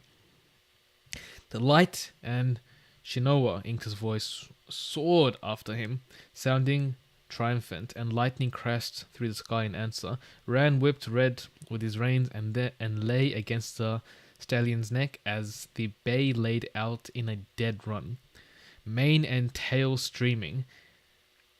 He wished he did not feel as if he were running away from Inkta's cry, running from what he was supposed to do. Inkta, a dark friend. I don't care, he was still my friend. The bay's gallop could not take him away from his own thoughts. Death is light than a feather. Duty heavier than a mountain. So many duties, Egwene, the horn, Fane, Matt, and his dagger. Why can't there be just one at a time? I have to take care of all of them. Oh, light, Egwene. He reined in so suddenly that Red slid to a halt, sitting back on his haunches. They were in a scanty copse of bare branched trees. Oh my god, I'm not reading fast enough. Come on. Bare branched trees atop of one of the hills overlooking Fulmer. The others galloped up behind him. What do you mean? Perrin demanded. We can help Varen take the horn where it's supposed to go. Where are you going to be? Maybe he's going mad already, Matt said. Oh, okay. Matt, you gotta stop that. You have to stop that. There was one chapter, like few chapters ago, Matt was like, like he was saying something bad about like people who could channel, yeah. And he looked at Varen, or maybe you're one of them. Then he looked at Rand. He literally said it out loud, bro. You can't. You have to stop, bro. Oh my god, Matt. Like he's actually making me go mad, bro. He wouldn't want to stay with us if he was going mad, would you, Rand? You three take the horn to Varen, Rand said it. Egwene, so many threads, in so many dangers, so many duties. You do not need me. Matt Crest the daggers hilt. That's all very well, but what about you, Burn Me? You can't be going mad yet. You can't. Huron gaped at them, not understanding half of it. I'm going back, Rand said. I should have never left. Somehow that did not sound exactly right in his own ears. It did not feel right inside his head. I have to go back now. That sounded better. Egwene is still there, remember, with one of those collars around her neck. Don't worry, Rand. Nynaeve got her. Are you sure? Matt said.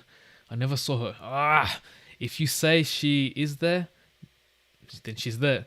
We'll all take the horn and to Varen, and then we'll all go back for her. You don't think I would leave her there, do you? Rand shook his head. Threads, duties. He felt at thread duties. This must be some kind of foreshadowing stuff, bro. He felt as if he were about to explode like a firework. Light, what's happening to me? Matt Varen must take you to the dagger to Tarvalin, so you can finally be free of it. You don't have any time to waste. Saving Egwene isn't wasting time, but Matt's hand tightened around the dagger until it shook. We aren't any of us going back, Perrin said. Not yet. Look. He pointed back towards Fulmer. The wagons, yards, and horse lots were turning black with Shonchan soldiers.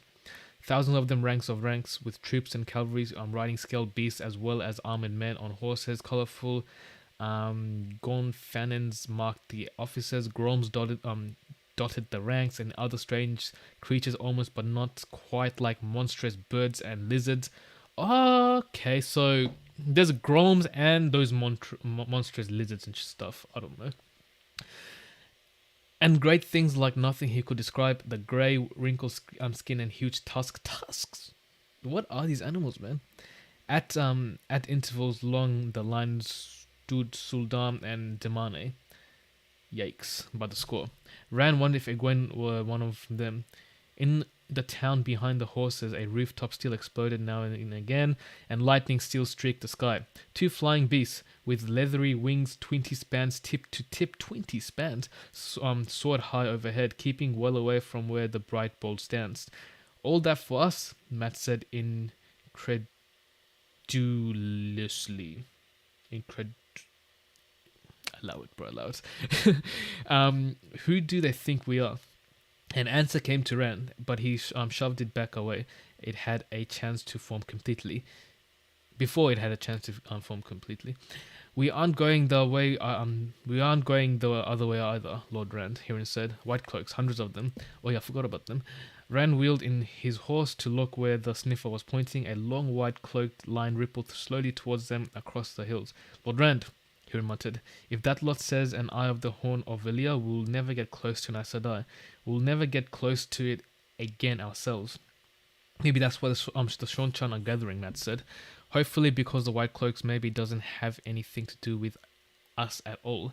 Whether it does or not, Perrin said dryly, there is going to be a battle here in a few minutes. Either side could kill us, Hirin said. Even if they never see the horn, if they do. Rand could not manage to think about the White Cloaks or the Shonchan. I have to go back, have to.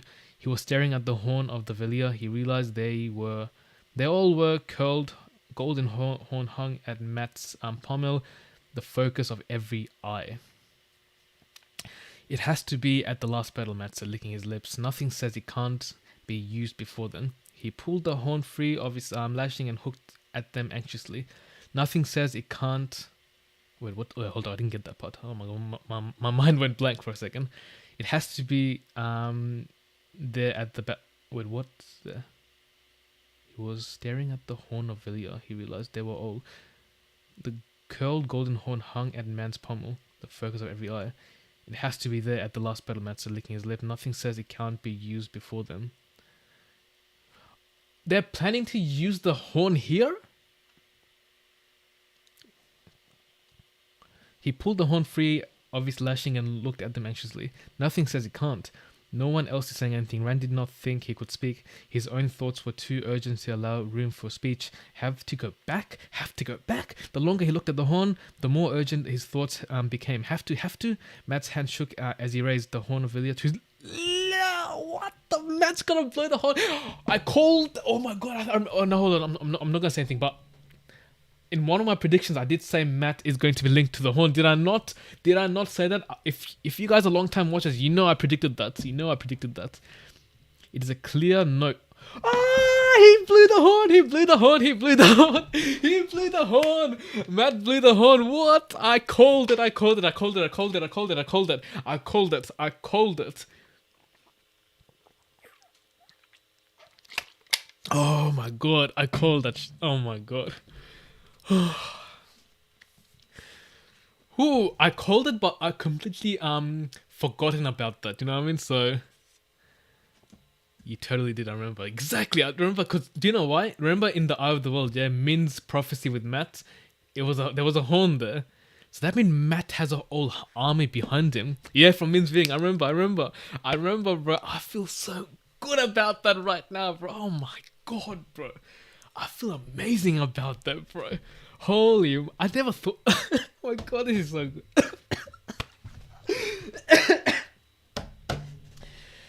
Alright, guys, that's going to be it for today. I'm joking. Oh, man. Man, that's wild, bro. That's wild. Where was I up to, bro? Okay. Damn it. Oh, okay. Matt's hand shook as he raised the horn of Velia to his lips. It was a clear note, golden as the horn was golden. Oh my god, my seat's going down. Let me just pull it up. What does this? Nope. Higher. Yep, here we go. My bad. Snoozy! Hey man, Akram, bro. I see you, bro. Akram, you're not gonna understand a single thing here, bro. Get started. Read the Eye of the World, bro. This is my friend, guys. Akram, he's my best friend, but he does not read it, bro. He does not read at all, bro. I'm trying to get this guy to read, but he's like, nah. But yeah, let's keep reading, bro. Ah, man.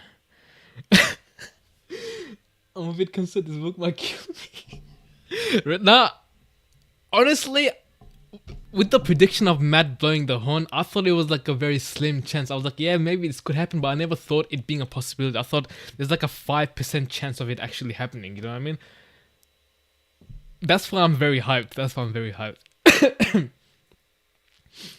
Okay. Okay. It was a clear note, golden as the horn was golden. The trees around them seemed to resonate with it, and the ground under their feet, the sky overhead. That one long sound encompassed everything. Out of nowhere, a fog began to rise. First thin wisps hanging in the air.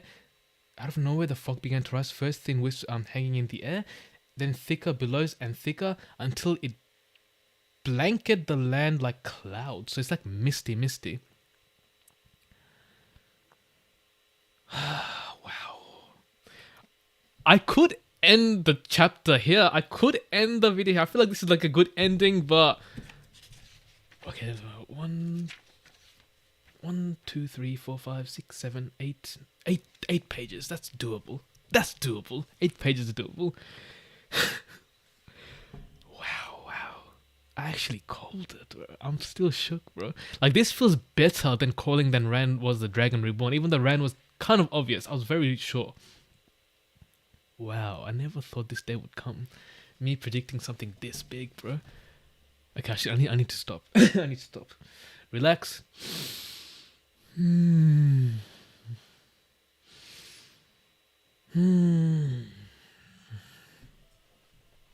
I'm not ending now. I'm joking. I'm not ending it now. Geoffrey Born held stiffened into his saddle as a sound filled the air so sweet he wanted to laugh, so mournful he wanted to cry. It seemed to come from every direction at once. A mist began to rise, growing even as he watched. The Sworn chant, they are trying something. They know we are here. It was so soon the town too far, but he drew his sword. A clatter of scabbards ran down the ranks of his half legion, and called, "The legion will advance at a trot." The fog covered everything now, but he knew Fulma was still there ahead. The paces of the horses picked up. He could not see them, but he could not hear. My God. Oh my God. I can't stop thinking about the other part, bro. I need to relax, bro. I need to relax. I need a haircut, bro. My hair's getting too big. My hair's getting too long. Abruptly, the ground ahead flew up with a roar, showering him with dirt and pebbles. I'm guessing zombies. From the white blindness to the right, he heard another roar, and men, horses screamed. Then from his left again, another thunder and screams hidden by the fogs. Excuse me, my bad. Everyone smashed the like button and trying to get Snoozy to 1,000 subs. I appreciate that. Oh my God. But I can't stop thinking about the horn, bro. Oh my God, bro. I can't stop thinking about the horn. Like, oh my God. Oh my, I appreciate. Oh, you guys are amazing, bro. This reading experience, it has been wild, bro.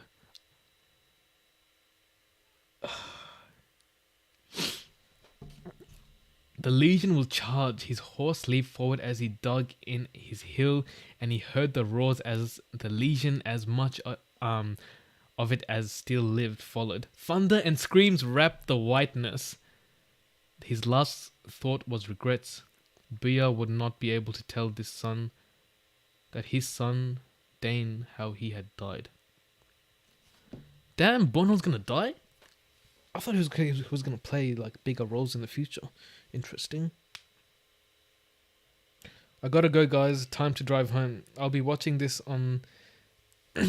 I appreciate that, man. I appreciate that, but don't do that again, my guy, bro. Don't stream from work again. You're lucky your boss wasn't in work today, but thank you for joining in. I appreciate that. Really appreciate that.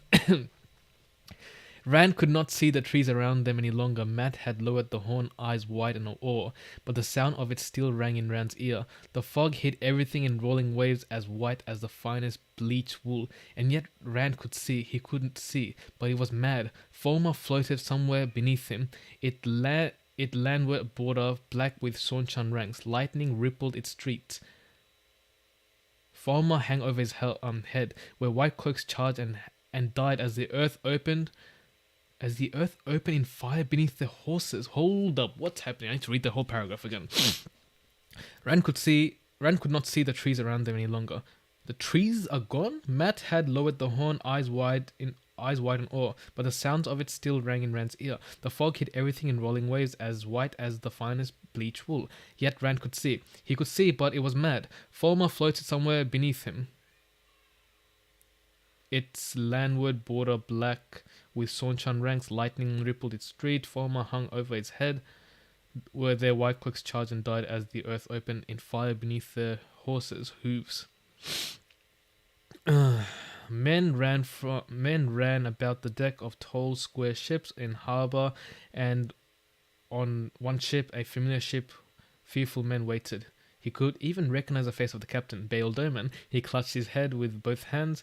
The trees were hidden, but he could see each of the others clearly. Huron anxious, Matt muttering fearful, Perrin looking as if this was meant to be. The fog roiled up all around them. Huron gasped, "Lord Rand!" There was no need for him to point out. Down the billowing fog, as if it were the side of a mountain, rode shapes of horses. At first the dense mist hid no more than that, but slowly they came closer, and it was Rand's turn to gasp. He knew them. Men, not all in armor, and women. Men not all in armor and women.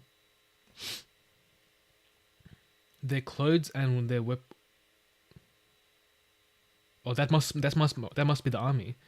Men, not all in armor, and women. Their clothes and their weapons came from every age, but he knew them well. Oh, roguish, eagle eye. That's another. I'm pretty sure in Min's viewing, she said something about eagle as well. Roguish, eagle eye, a fatherly-looking man with white hair and eyes too sharp as to make his name merely a hint. Gadel Kane, a swarthy man with the hilts of his two swords sticking above his broad shoulders. Golden-haired, oh my god, well, oh my god. Golden-haired, Birgit, with her gleaming silver bow and quiver bristling with silver arrows.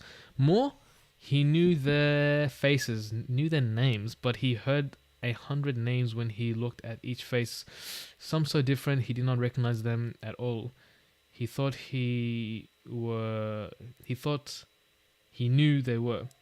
Michael instead of Mikkel, Patrick instead of Pedrick, Oscar instead of Otterin. I have no idea what's going on right now. He knew the man who rode at the head too, tall and hook-nosed with dark, deep-set eyes. His great sword just at his side. Arthur. No.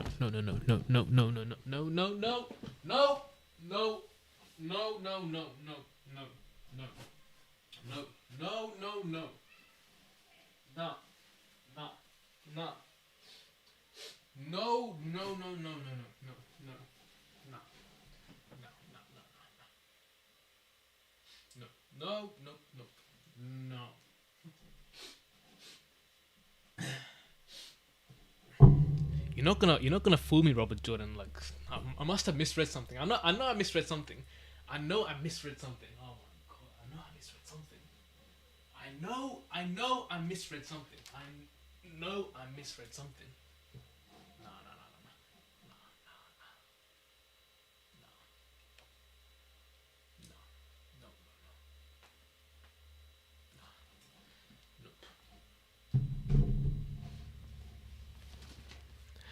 No. Nah. I read that wrong. 100% I read that wrong. No, I'm tripping. I didn't get enough sleep. This must be like a different flicker of my life. You know what I mean? This is a flicker of my life. Anyways,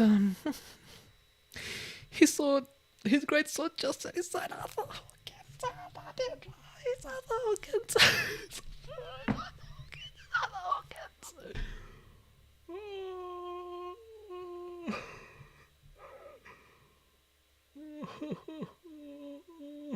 The heroes of the horn is.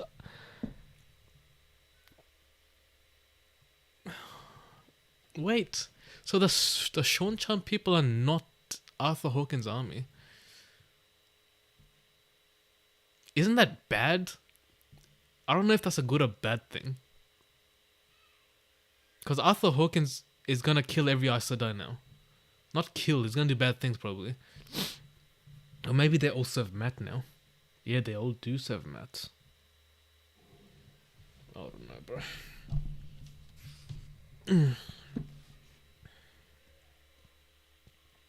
Matt gaped at them as they reined in before him and the others. Is this all of you? There were so little more than 100. Rand saw and realized that somehow he had known that they would be. Huron's mouth hung open, his eyes bulged almost out of his head. It takes more than bravery to bind a man to the horn. Arthur Hawkins' voice was... Oh, this was... Okay, I have to read that again. It takes more than bravery to bind a man to the horn. Arthur Hawkins' voice was deep and carrying. A voice used to giving commands. Or a woman, Birgit said sharply. Or a woman, Hawkins agreed. Only a few are bound to the wheel, spun out again and again to work the wheel to the will of the wheel in the pattern of the ages. You could tell him, Lews Therin, could you? But remember when you wore flesh? You were looking at Rand. Rand shook his head, but he would not waste time with denials. Invaders have come, men who call themselves Sean Chan, who use chained Aes Sedai in battle. They must be driven back into the sea. And there is a girl, Egwene Elvira, a novice from the White Tower. The Sean Chan have a prisoner. You must help me free her. To his surprise, several of the small hosts behind Arthur Hawkins chuckled, and Birgit, testing her bowstring, laughed. You always chose women who cause you trouble, Lews Therin. I felt like the actual Lews Therin would have been a good personality. It had a fond sound, a bit as between old friends. My name is Ranulph Thor, he snapped. You have to hurry. There isn't much time. Time? Birgit said, smiling. We have all the time. Gaedul Kane dropped his rein and, guiding his horse with his knees, drew a sword in either hand. All along the small band of heroes there was an unsheathing of swords, unlimbering of bows, a hefting of spears and axes. Wow. Oh my god, bro. Whew. 1 hour and 37 minutes, bro. Let's try and finish this, man. Justice shone like a mirror in Arthur Hawkins' gauntlets fist. I have fought by your side times beyond numbers, Lews Therin, and faced you as many more. The wheel spins us out for its purposes, not ours. For its purposes, not ours. To serve the pattern, I know you. If you do not know yourself, we will drive these invaders out for you. His warhouse pranced and he looked around frowning. Frowning. Something is wrong here. Something holds me. Suddenly he turned his sharp gaze on Rand. You are here. Have you the banner? A murmur ran through those behind him. Yes, Rand tore open the straps of his saddlebag and pulled out the dragon's banner. It filled his head and hung almost to his stallion's knee. The murmur among the horses rose. The pattern weaves itself around our necks like halters, Arthur Hawkins said. You are here. The banner is here. The weave of this moment is set. We have come to the horn, but we must follow the banner. We have come to the horn, but we must follow the banner. Interesting. And the dragon, Huron said... And the dragon. Oh. Huron made a faint sound as if his throat had seized. Burn me, Matt breathed. It's true. Burn me. Perrin hesitated only an instant before swinging down off his horse and striding into the mist. There came a chopping sound, and when he returned, he carried a straight length of sapling shorn of a branch. Give it to me, Rand, he said gravely. If they need it, give it to me. Hastily, Rand helped him tie the banner to the pole. When Perrin remounted the pole, he in hand, a current of air seemed to ripple the pale length of the banner, so the serpentine dragon appeared to... Oh my god, so it's a dragon, it's not a snake. Oh no, it's called a great serpent. Never mind, I'm stupid. What was I reading? The serpentine dragon appeared to move alive. Oh, what really? The wind did not touch the heavy fog, only the banner. You stay here, Rand told Hirin. When it's over, you will be safe here. Hirin drew. Oh my god, poor Hirin, bro. He does not know what's going on. Hirin drew his short sword, holding it as if it might actually be some use from horsebacks. Begging your pardon, Lord Rand, but I think not. I don't understand the 10th part of what I've heard or what I'm seeing. His voice dropped to a mutter before picking up again. But I've come this far, and I think I'll go to the rest of the way. My guy, Hirin, bro. I like Hirin, bro. He's a good character. Arthur Hawkins clapped the sniffer on the shoulder. Sometimes will adds to our numbers, friend. Perhaps you will find yourself among us one day. Hirin sat up as if he had been offered a crown. Arthur Hawkins bowed formally from his saddle to Rand. With your permission, Lord Rand. Trumpeter, and will you give us music on the horn? Fitting the horn of Villiers should sing us into battle. Bannerman, will you advance? Matt sounded the horn again, high and long and high. The mist sang with it, and Perrin held his horse forward. Rand drew the heron-marked blade and rode between them. He could see nothing but thick billows of white, but somehow he could still see what he had before too. Former, where someone had used the power in the street, and the harbour, and the Shanshan host, and the dying white cloaks, all of it beneath him. All of him hanging down above, all of it just as it had been. It seemed as if no time at all had passed since the horn was first blown, as though time had paused while the heroes answered the call and now resumed counting. Interesting. The wild cries Matt wrung from the horn echoed in the fog, and the drumming of hooves as the horses picked up speed. Rand charged into the mist, wondering if he knew where he was heading. The clouds thickened, hiding the far ends of the ranks of heroes galloping to either side of him, obscuring more and more, till he could see only Matt and Perrin and Hirin clearly. Hirin crouched low in his saddle, wide-eyed, urging his horse on. Matt sounded the horn and laughing between. Matt's having a blast, bro. Perrin, his yellow eyes glowing, the dragon's banner streaming behind him.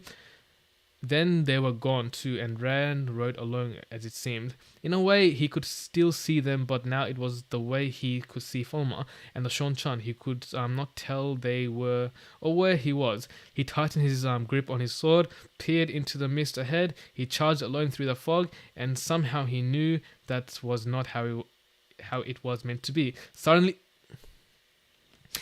Baal-Zaman was before him in the mist, throwing his arms wide. Yikes. Oh my god. Red reared widely, hurling Rand from his saddle. Rand clung to his sword desperately as he soared. It was not a hard landing. In fact, he thought with a sense of wonder that it was very much like landing on nothing at all. One instant he was sailing through the mist, the next he was not. When he climbed onto his feet, the horse was gone, but Baal-Zaman was still there, standing towards him with a long black charred staff in his hand. They were alone, only they and the rolling fog. Behind Baal-Zaman was shadow. The mist was not dark behind him. This blackness included the white fog. So Baal-Zaman has like a black aura around him. Oh my god. Oh. How much do we have left? 1, 2... Oh, we're very close to the end. 1, 2, 3 pages. Oh my god, I read that quickly, man. I'm shocked. Rand was aware of other things too. Arthur Hawkins and the other heroes meeting the Shanshan in the dense fog. Perrin with the banner swinging his axe to fend off those who tried to reach him and harm him. Matt still blowing the wild notes on the horn of Villiers. Hirin down from his saddle, fighting with a short and swordbreaker in the way he knew. It seemed as if the Shanshan numbers would overwhelm them in one rush, yet it was the dark armored Shanshan who fell back. Rand went forward to meet Baal-Zaman. Reluctantly, he assumed the void reached for the true source. Was filled with the one power. There was no other way. Perhaps he had no chance against the Dark One, but whatever chance he did have lay in the power. It soaked into his limbs, seemed to suffuse everything around him, his clothes, his swords. He felt as if he should be glowing like the sun. It thrilled him. It made him want to vomit. "Get out of my way," he grated. "I am not here for you." "The girl," Baalzamon laughed. His mouth turned into flame. His burns were all but healed, leaving only a few pink scars that were already fading. He looked like a handsome man of middle years, except for his mouth and his eyes. "Which one, Lutheran? You will not have anyone help you this time. You are mine, or you are dead. In which case you are mine anyway." "Liar," Rand snarled. He struck at Baalzamon. The staff of the charred wood turned his blade. The staff of the charred wood turned his blade in a shower of sparks. "Father of lies! Fool! Did those other fools you summoned did not tell you who you are?" The fires of Baalzamon's fires roared with laughter. Even floating in emptiness, Rand felt a chill. Would they have lied? I don't want to be the Dragon Reborn. He firmed his grip on his sword, parting the silk, but Baalzamon beat every cut aside. Sparks flew as from a blacksmith's forge and hammer. "I have business in Fulmer, and none with you. Never with you," Rand said. "I have to hold his attention until they can free Egwene." In that odd way, he could see the battle rage among the fog-shrouded wagon yards and horse lots. Oh my god, bro, it's crazy, bro. Is Snoozy a dark friend? What? What did I do? How am I a dark friend? What did I do? What did I say? Did I say something wrong? Hey, man. I'm no dark friend, bro. Or am I? Hey, man. This book has all of you guys having trust issues. Wait, what? Wait, where did I leave off to? Oh, yeah. I found it. "You pitiful wretch, you have sounded the horn of Valia. You are linked to it now. Do you think the worms of the White Tower will ever release you now? They will put chains around your neck so heavy you will never cut them." Rand was so surprised he felt it inside the void. He doesn't know everything. He doesn't know. He was sure it must know his face. To cover it, he rushed at Baalzamon. Hummingbird kisses the honey rose, the moon to the water, the shallow rides the air, lightning arced between the sword and staff. Lightning, so it's like an electricity zap or some shit like that. Koru skating, glitter showered the fog. Yet Baalzamon fell back, his eyes blazing with furiances. At the edge of his awareness, Rand saw the Seanchan falling back in the streets of Fulmer, fighting desperately. The Mane tore the earth with one power, but he could not harm Arthur Hawkins nor the other heroes of the Horn. "Will you remain a slug beneath a rock?" Baalzamon snarled. The darkness behind him boiled and stirred. "You will kill yourself while we stand here. The power rages in you. It burns you. It's killing you. I alone in all the world can teach you how to control it. Serve me and live. Serve me or die. Never have to hold him longer. Hurry, Hawking, hurry." He launched himself at Baalzamon again. The dove takes flight. The falling leaf. This time it was he who was driven back. Dimly he saw the Seanchan fighting their way back into the among the stables. He redoubled his efforts. The Kingfisher takes a silverback. The Seanchan gave way to a charge. Arthur Hawkins and Perrin side by side by the van. Bundling straw, Baalzamon caught his flow in the fountain like crimson fireflies, and he had to leap away from the staff. Split his head. Okay, so didn't split his head. The wind of the blow ruffled his hair. The Seanchan surged forward, striking the sparks. Sparks flew like hail. Baalzamon jumped from his stroke, and the Seanchan were driven back to the cobblestone streets. Rand wanted to howl loudly. Suddenly he knew that the two battles were linked. When he advanced, two battles were linked. That's very interesting. When he advanced, the heroes called by the horn drove the Seanchan back. When he fell back, the Seanchan rose up. Wait. When he fell back, the Shaunton rose up. Yeah, so that means he has to beat Balsamon. He has to beat Balsamon. They will not save you, Balsamon said. Those who might save you will be carried far across the Arith Ocean. If ever you see them again, they will be Collard's slaves, and they will destroy you for their new master. Egwene, I can't let them do that to her. Balsamon's voice rode over his thoughts. You only have one salvation, Randall Thor, Luce Theron, Kingslayer. I am your only salvation. Serve me and I will give you the world. Resist and I will destroy you as I have so often before. But this time I will destroy you to your very soul, destroy you utterly and forever.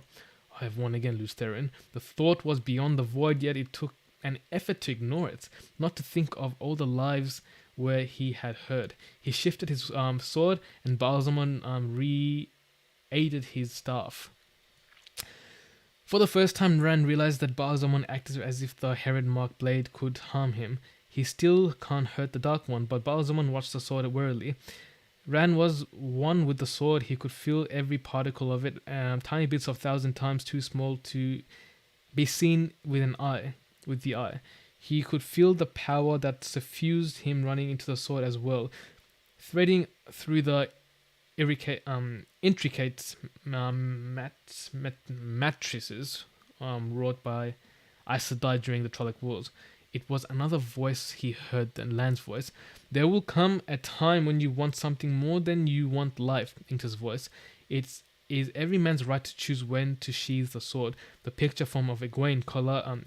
I'm imagining this in my head right now. It's like an epic moment right now, formed of Egwene Collard leaving her as a Demane, threads of my life in danger. Egwene, if Hawkins gets into Falmar, he can save her. Before he knew, he had taken the first position of the Heron, waiting in the rushes, balanced on the floor. Sword raised high, open and defenseless. Death is lighter than a feather, duty heavier than a mountain. Balsamon stared at him. Why are you grinning like that, like an idiot, fool? Do you not know I can destroy you utterly? Rand felt a calmness beyond that of the void. I will never serve you, Father of Life. In 1,000 lives, I never have. I know that. I'm sure of it. Come, it is time to die.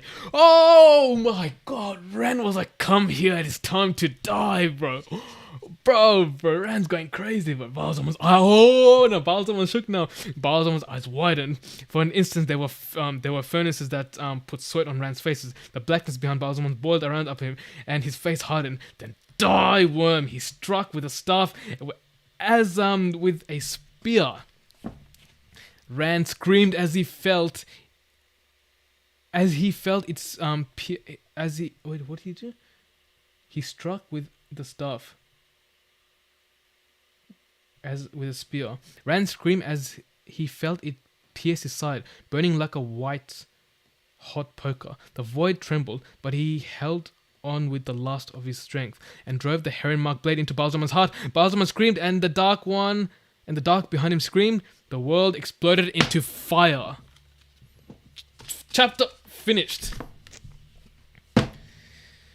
Oh my god.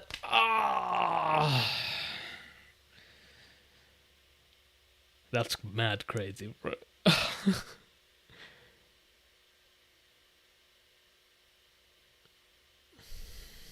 Yo, I've never read so fast in my entire life. Guys, give me I need to use the bathroom, bro. After I come back, let's talk about this chapter. Give me a 1 minute. Holy shit, bro.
All right.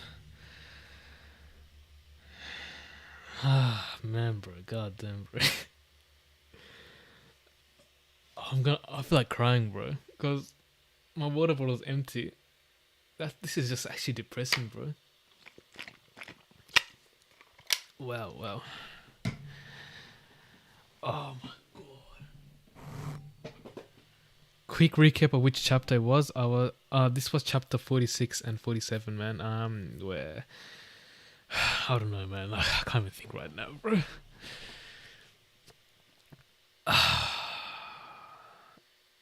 Wow, bro. It was where Arthur Hawkins happened. It was where Arthur Hawkins happened, bro. So yeah. Okay, wow, that was wild. That was quite wild. Yeah, bro. I'm not in focus. Okay, there. I'm in focus now. Okay. Wow, wow, wow. All right. Matt blowing the horn. That was probably the best excitement I have gotten out of this whole series so far. I don't know why, it just was, bro. Like, I've never been so hyped and excited by just any scene, just purely by Matt being in specific blowing the horn. Do you know what I mean? And then the next thing was Arthur Hawkins's arrival. I don't know how that happened. I'm sure there will be an explanation, but that was also very hype. And do I think Ba'alzamon's dead? Maybe this time, yes, actually. I don't think that Robert Jordan will drag out Ba'alzamon to be a villain for this long. Do you know what I mean? So, I don't know, bro. I was thinking the other time, yeah? Rand said, when Rand called Ba'alzamon the Dark One, Ba'alzamon was like, oh, you honor me. So I'm here thinking he can't be the Dark One. What if Ba'alzamon's like a Forsaken? Do you know what I mean? I don't know, bro. He might be a Forsaken, I think, rather than being a Dark One. But, wow, bro. The last chapter was good. This chapter was better. I reckon this chapter was better, bro. I'm so glad I read this chapter. Oh my god, bro. I can't believe I got that Mac part right though. Oh wow. Yeah. I'm just gonna end the stream right now. I'm kind of speechless. I don't know how to discuss. I don't know what to say. I'm just gonna end it.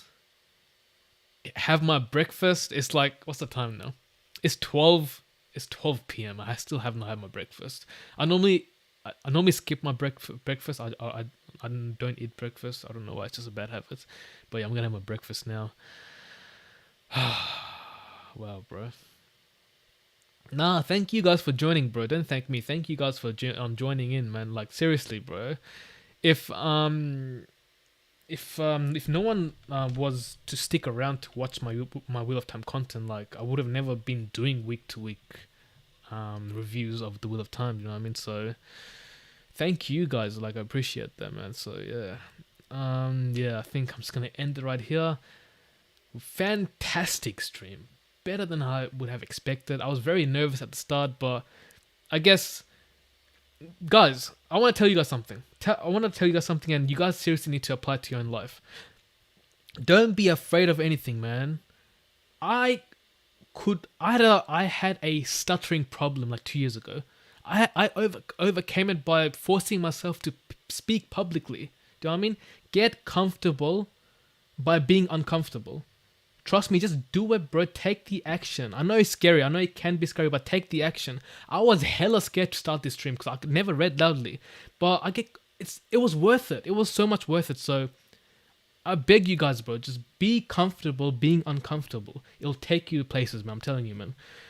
But thank you so much again, guys. Like, I don't want to take no credits for this channel. I know I'm the content creator, but I'm not taking no credits, bro.